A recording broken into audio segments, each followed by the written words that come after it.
کبھی کبھی کچھ چیزیں ہمیں ایسے مل جاتی ہیں جیسے وہ ہماری قسمت میں لکھی ہوں، لیکن کچھ چیزیں ہمیں تباہ کرنے آتی ہیں۔ یہ کہانی ہے تنو کی اور ایک گڑیا کی، ایسی گڑیا جو صرف کھیلنے کے لیے نہیں بلکہ لینے آئی ہے۔ کیا لینے آئی ہے؟ ایک روح لینے آئی ہے۔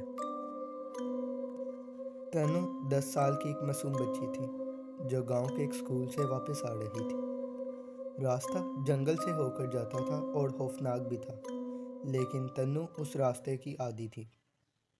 اچانک جھاڑیوں کے پیچھے سے ایک چمکدار چیز نظر آئی۔ وہ ایک گڑیا تھی۔ تنو نے اسے رک کر دیکھنے لگی۔ وہ دیکھنے میں پرانی اور مٹی سے بڑی ہوئی تھی، مگر اس میں ایک عجیب سی کشش تھی۔ تنو اسے دیکھ کر بہت خوش ہوئی اور کہنے لگی، کتنی پیاری گڑیا ہے۔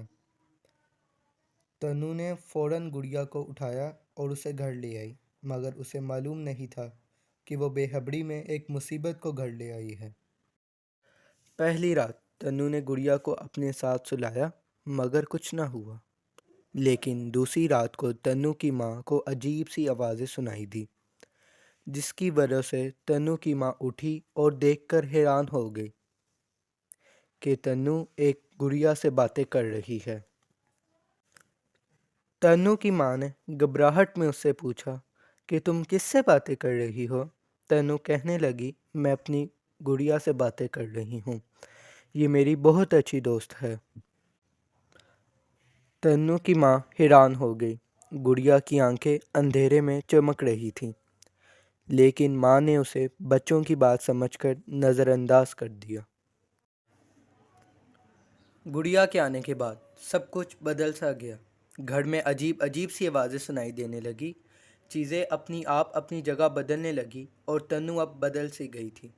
وہ اکیلے بیٹھے ہوئے ہنستی رہتی تھی، اپنے کھلونوں سے باتیں کرنے لگی تھی۔ اس کی ان حرکتوں سے اس کے ماں باپ بہت پریشان ہو گئے تھے۔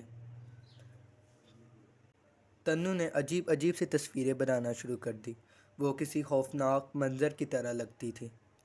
ان تصویروں میں جلتی ہوئی لاشیں، خون اور خوفناک جانور بنے ہوئے تھے۔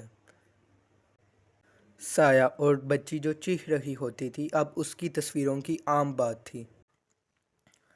ایک دن تنو کی ماں نے ڈر سے اس سے پوچھ ہی لیا، تم کس سے باتیں کرتی ہو؟ تنو نے کہا، میں اپنی دوست دیشا سے باتیں کرتی ہوں، وہ کہتی ہے میں بھی اس جیسی بنوں گی۔ پریشان ہو کر تنو کی ماں نے گڑیا کو جلانے کا فیصلہ کر لیا۔ جب اس نے گڑیا کو جلانے کی کوشش کی تو گھر کے دروازے زور زور سے بند ہونے لگے۔ ایک تیز ہوائیں چلنے لگی، گھڑی کی سوئیاں الٹی گھومنے لگی اور گڑیا جلنے کے بجائے ہنسنے لگی۔ پریشانی میں آ کر اب تنو کی ماں نے گڑیا کو گھر سے باہر پھینک دیا اور واپس گھر آ گئی، مگر وہ دیکھ کر حیران ہو گئی کہ گڑیا گھر کے اندر بیٹھی تھی اور ہنس رہی تھی۔ پریشانی میں آ کر تنو کے ماں باپ نے گھر میں ایک عمل کروایا، گاؤں کے بزرگ اور لوگوں کو بلایا، اور یہ پتہ چلا کہ یہ کوئی گڑیا عام گڑیا نہیں بلکہ اس میں ایک مظلوم روح قید ہے، ایک بچی کی روح ہے جو قتل کروا دی گئی تھی اور اب وہ انصاف چاہتی ہے۔ سالوں پہلے کی بات ہے، ایک بچی جس کا نام دیشا تھا، وہ اچانک لاپتہ ہو گئی تھی اور آج تک اس کا کچھ پتہ نہ چل سکا۔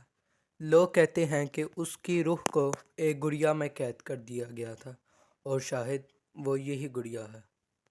گاؤں کے بزرگوں نے عمل کروایا اور گڑیا کو زمین میں دفن کرنے کا فیصلہ کیا۔ جب گڑیا کو زمین میں دفنایا گیا تو زمین سے چیخوں کی آوازیں آنے لگی، لیکن آخرکار خاموشی چھا گئی۔ تنو کچھ دنوں میں نارمل ہونے لگی، ایسے لگ رہا تھا کہ سب کچھ ٹھیک ہو گیا ہے۔ لیکن 2 ماہ بعد گاؤں کے دوسرے کونے میں ایک اور بچی نے گڑیا دیکھی، وہی چمکتی ہوئی آنکھیں اور وہی مسکراہٹ۔ بچی نے کہا، کتنی پیاری گڑیا ہے۔ گڑیا نے آہستہ آواز میں کہا، کیا تم میرے ساتھ کھیلنا چاہو گی؟ اگر آپ کو ویڈیو پسند آئی ہے تو ویڈیو کو لائک کریں، چینل کو سبسکرائب کریں اور اپنے دوستوں کو بھی یہ ویڈیو بھیجیں، اور کمنٹ باکس میں اپنی رائے کا اظہار کریں کہ اگر آپ ایسی اور بھی ویڈیوز دیکھنا چاہتے ہیں۔ شکریہ۔